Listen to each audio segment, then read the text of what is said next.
요한이 전한 거룩한 복음입니다. 그때 군중이 예수님께 물었다.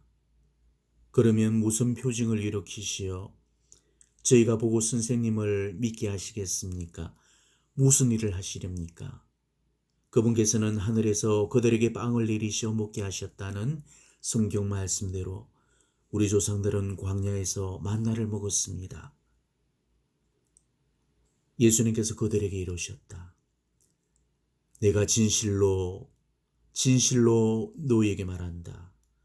하늘에서 너희에게 빵을 내려준 이는 모세가 아니다.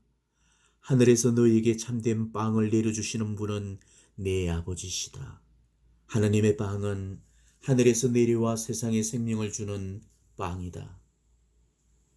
그들이 예수님께 선생님, 그 빵을 늘 저희에게 주십시오 하자 예수님께서 그들에게 이르셨다. 내가 생명의 빵이다.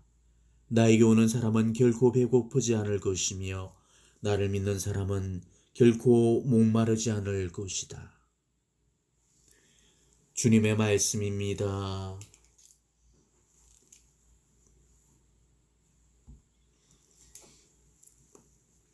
이번 한 주간은 계속해서 생명의 빵에 관한 말씀이 이어지고 있습니다. 예수님께서는 당신 자신을 일컬어서 생명의 빵이라고 선언하십니다. 복음을 읽어보게 되면은 예수님은 당신 자신을 일컬어서 여러 가지 비유로 표현을 하셨죠. 나는 길이요 진리요 생명이다. 나는 착한 목자다. 나는 양들의 문이다. 나는 세상의 빛이다. 나는 포도나무다 등등. 근데 이 모든 것들이 사실은 정말 없었어는 안 될 중요한 것들이죠. 만일 길이 없다면 헤매게 될 거고, 진리가 없다면 거짓과 오류에 빠질 거고, 생명이 없다면 죽게 될 거고, 또 문이 없다면 들고 나지를 못할 거고, 빛이 없다면 어둠 속에 갇혀버릴 거고, 만일 목자가 없다면 양은 죽게 될 겁니다. 이처럼 당신을 비유하신 그 표현들은 하나같이 너무너무 중요한 것들이죠. 그런데 예수님께서 당신을 비유하신 표현들 중에는 사실 그보다도 훨씬 더 중요한 비유들이 몇 가지가 더 나옵니다. 생명체가 살기 위해서는 반드시 필요한 요소가 세 가지가 있죠. 뭐겠습니까? 밥, 물, 공기. 자, 이 공기는 호흡과 숨으로 쓰게 되는 거죠. 이 중에 하나라도 없으면 살 수가 없습니다. 만일 밥만 있고 물이 없다면, 물만 있고 밥이 없다면, 또 물과 밥은 있는데 공기가 없다면 그 한 가지 결핍으로 인해서 죽게 됩니다. 이거는 인간들 뿐만이 아니고 생명체가 살아가는 데서 없어서는 안 될 공통의 요소들이죠. 생명체들에게 있어서 절대 없어서는 안 될 것 세 가지. 근데 놀라운 사실은 예수님께서는 당신을 이 세 가지 것에 다 비유해 놓으셨다는 사실이죠. 먼저 그 중에 한 가지가 빵이셨습니다. 나는 생명의 빵이다라고 하시면서 나에게 오는 사람은 결코 배고프지 않을 거라고 하셨습니다. 여기서 당신이 말씀하신 빵은 입이 심심할 때 먹는 간식거리가 아니죠. 우리한테야 빵은 먹어도 그만 안 먹어도 그만인 한입 간식거리에 불과하지만은 유대인들에게 있어서 빵은 우리의 밥에 해당되는 휴식입니다. 먹지 않으면 죽게 되는 밥이죠. 그래서 그냥 빵이 아니라 생명의 빵이라고 하셨던 겁니다. 우리식으로는 생명의 밥이라고 하셨던 거죠. 당신은 바로 그 약속을 당신의 마지막 자리에서 지켜내셨습니다. 빵을 들어서 감사를 드리신 다음에 쪼개어 제자들에게 나눠주시면서 너희는 모두 이것을 받아 먹어라. 이는 너희를 위하여 내어줄 내 몸이다. 이렇게 말씀하시면서 당신의 몸을 생명의 빵으로 내어주셨습니다. 또 사마리아 여인과의 만남에서는 나는 생명의 물이다 하시면서 바로 이 물을 마시는 사람은 영원히 목마르지 않을 거라고 하셨습니다. 그리고 실제로 그 최후 만찬 석상에서 잔을 들어 감사를 드리신 다음에 제자들에게 또 주시며 말씀하셨죠. 모두 이 잔을 마셔라. 이는 죄를 용서해 주려고 많은 사람을 위해 흘리는 내 계약의 피다. 이렇게 말씀하시면서 바로 당신의 피를 영원한 생명수로 내주셨습니다. 그리고 제자들에게 성령을 주시는 자리에서는 숨을 내쉬시면서 성령을 받으라 하고 말씀하셨습니다. 그리고 그 성령을 바로 오순절에 강림토록 하셔서 세찬 바람이 이는 가운데 제자들의 머리 위에 불휘어 모양으로 내려서 당신이 가고 나면 성령을 보내주시겠다고 하신 바로 그 약속을 지켜주셨습니다. 이처럼 사는 데 있어서 없어서는 안 될 정말 중요한 이 세 가지가 예수님 안에 다 들어있다는 겁니다. 근데 여기서 우리가 자칫 잘못 이해해서는 안 되죠. 예수님은 빵처럼 물처럼 공기처럼 그만큼 소중한 존재시라는 뜻이 아니고 예수님은 실제로 생명의 빵이시고 영원히 목마르지 않는 생명수이시고 생명의 숨결이라는 겁니다. 그래서 예수님도 이렇게 말씀하셨던 거죠. 너희가 사람의 아들의 살을 먹지 않고 그의 피를 마시지 않으면 너희는 생명을 얻지 못한다. 그러나 내 살을 먹고 내 피를 마시는 사람은 영원한 생명을 얻고 나도 마지막 날에 그를 다시 살릴 것이다. 내 살은 참된 양식이고 내 피는 참된 음료다. 이것이 하늘에서 내려온 빵이다. 너희 조상들이 먹고도 죽은 것과는 달리 이 빵을 먹는 사람은 영원히 살 것이다. 이렇게 말씀하셨습니다. 그런데 여기서 우리는 의문을 가질 수 있을 거예요. 자, 예수님 모른다고 해서 또 예수님 안 믿는다고 해서 못 사는 것도 아니고 죽는 것도 아닌데 웬 호들갑이냐 이렇게 생각할 수도 있을 겁니다. 실제로 이 세상 사람들 대다수는 예수님을 믿지 않는 불신자들이죠. 그들이 예수님을 안 믿는다고 해서 그들이 이 생명의 빵을 안 먹는다고 해서 사는데 지장을 초래한다든지 생명이 위태롭거나 하질 않습니다. 오히려 예수님을 믿고 생명의 빵을 취하고 사는 우리들보다도 예수님을 안 믿고 생명의 빵을 먹지 않는 그 사람들이 세상적으로는 더 잘 살고 있습니다. 그 빵 안 먹는다고 죽는 것도 아니고 오히려 더 생생하게 잘만 살고 있다는 거죠. 그렇지만 이 말씀을 육적으로만 알아들어서는 안 됩니다. 육적으로만 알아듣기 때문에 이런 오해가 생기는 거죠. 예수님께서 이 말씀을 하신 것은 육적인 의미에서 하신 게 아닙니다. 예수님의 말씀들은 오로지 영적인 것이죠. 그래서 예수님도 육은 아무 쓸모가 없고 영만이 생명을 준다고 하셨던 겁니다. 우리는 지금은 잘 모를 겁니다.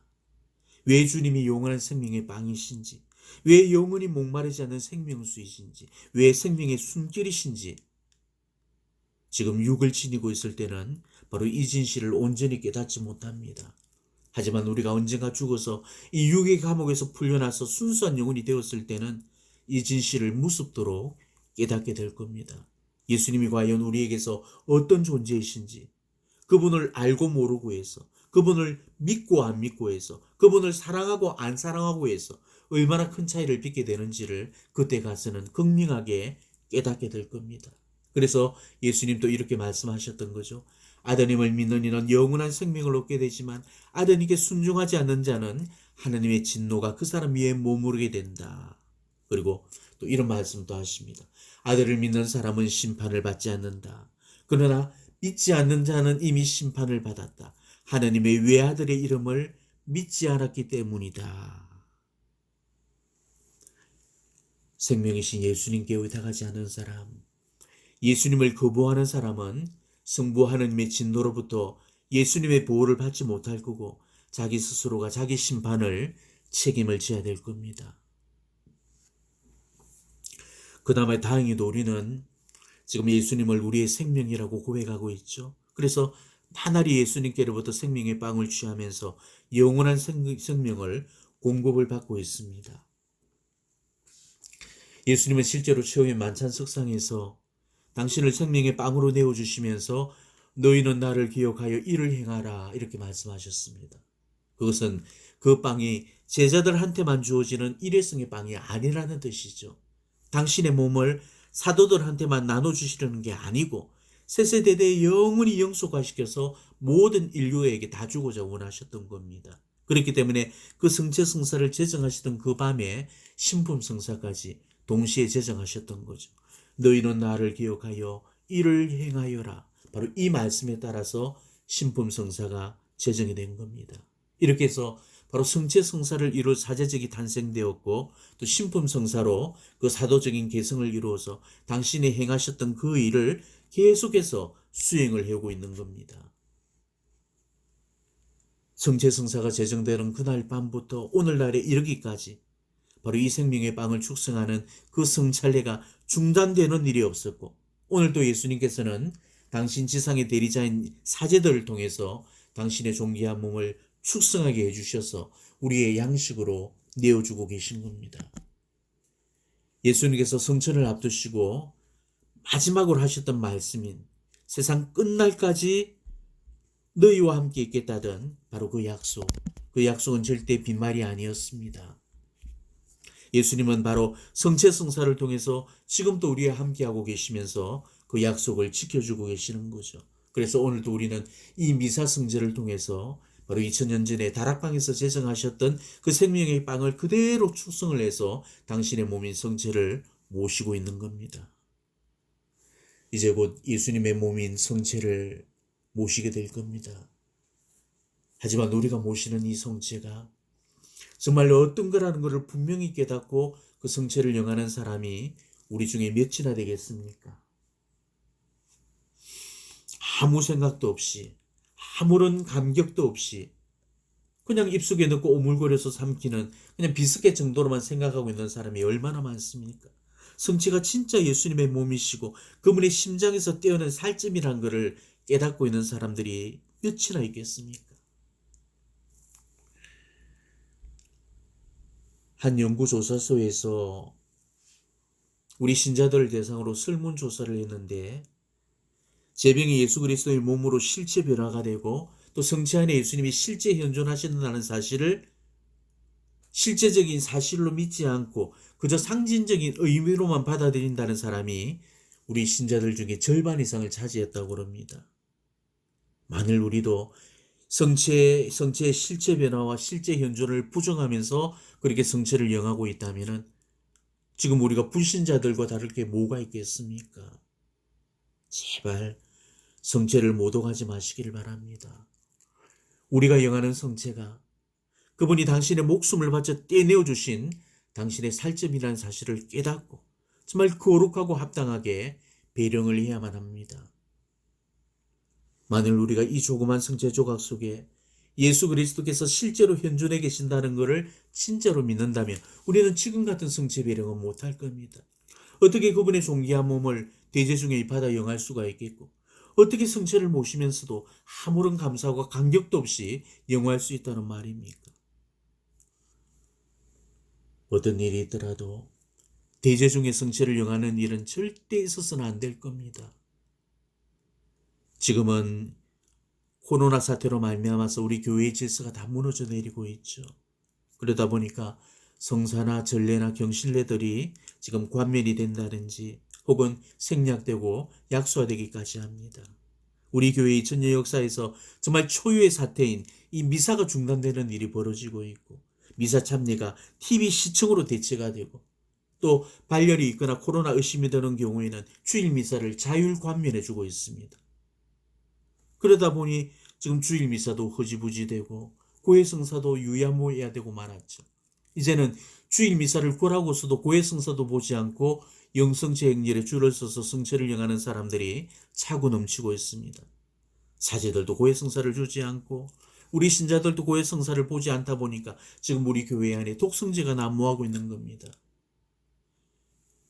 그동안 제가 여러분들한테 대제중에는 절대 성체를 영해서는 안 된다고 누누이 일러줬음에도 불구하고 지금도 여전히 많은 신자들이 양심의 소리에 귀를 막고 이 모령 성체의 죄를 범하고 있죠.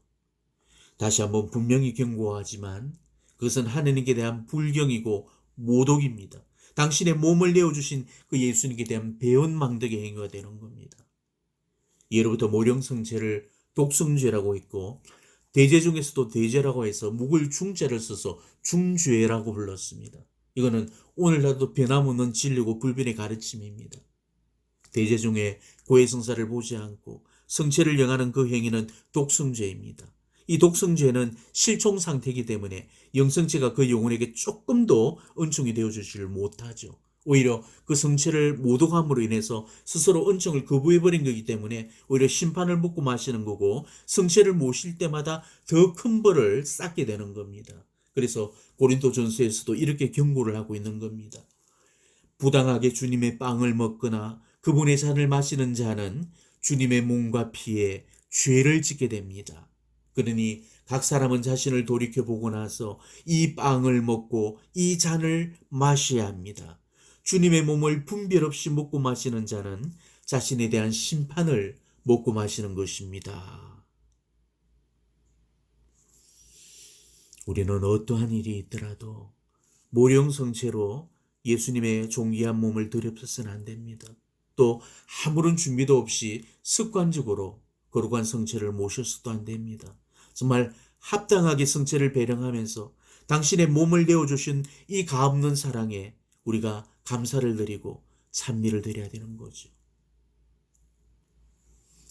요즘은 고교 시절의 신심이 그리워질 때가 참 많습니다. 요즘 공심제 지키는 사람들 잘 없죠? 영성체 1시간 전에 물 외의 음식은 피해야 된다는 그 규정 거의 지켜지지 않고 있습니다. 미사 전에 버젓이 커피를 타서 마시는 신자들도 많고요. 또 심지어 커피잔을 성전에까지 들고 와서 미사 중에 마시는 그런 신자들도 있습니다. 구교 시절에는 어땠는지 아십니까? 영성체를 잘 준비하기 위해서 전날 자정부터는 물도 마시질 않았습니다. 심지어 열심한 부모들은 자녀들한테 입속에 그 침이 고여도 삼키지 못하게 했습니다. 침을 삼키면은 공복제를 어기는 거니까 이 성체를 영하기 위해서는 귀찮아도 일어나서 밤중에 그 입속에 고인 침을 뱉고 자야만 했죠. 지금 이런 구교 시절 이야기를 들려주면은 코웃음을 치고 비웃을 사람들이 많겠지만은 이거는 어디까지나 정말 성책에 대한 지극한 사랑과 공경심이 만든 신심입니다. 이걸 비웃을 자격이 있는 사람이 우리 중에 있겠습니까? 오히려 이런 열정을 부러워하고 우리의 모습을 부끄러워해야 되는 겁니다. 교회는 지금 신앙의 상실로 말미암아서 위태로운 위기에 놓여 있습니다. 더 이상 그 어디에서도 믿음을 찾아볼 수 없는 그런 시대가 되고 말았죠. 어쩌다가 우리 교회가 이 지경까지 이루고 말았는지 정말 억장이 무너질 따름입니다. 그렇지만 우리 교회가 이렇게 무너진 그 첫 번째 원인은 바로 성책에 대한 공경이 사라져버리기 때문입니다. 성체 대전에 무릎 꿇어서 장궤를 하면서 입으로 성체를 받아 모시면서 성책에 지극한 공경을 드리던 그 모습이 지금 사라져버리고 있기 때문이죠. 그 옛날처럼 정말 성체가 제대 위에 장엄하게 현시되고 성체 거동과 성체 행렬을 통해서 그 성체 공경과 성체 신심이 다시 우리 교회 내에 꽃을 피우게 된다면 어느 누가 성체를 함부로 대할 수가 있겠습니까? 어떻게 대제중의 성체를 모실 수 있겠고 고해 성사 없이 성체 배령이 가당키나 하겠습니까? 제병이 예수님의 몸으로 실체 변화가 되고 성체 안에 예수님이 현존해 계신다는 걸 믿는다면 성체 성사는 절대 소홀히 여겨질 수가 없는 겁니다.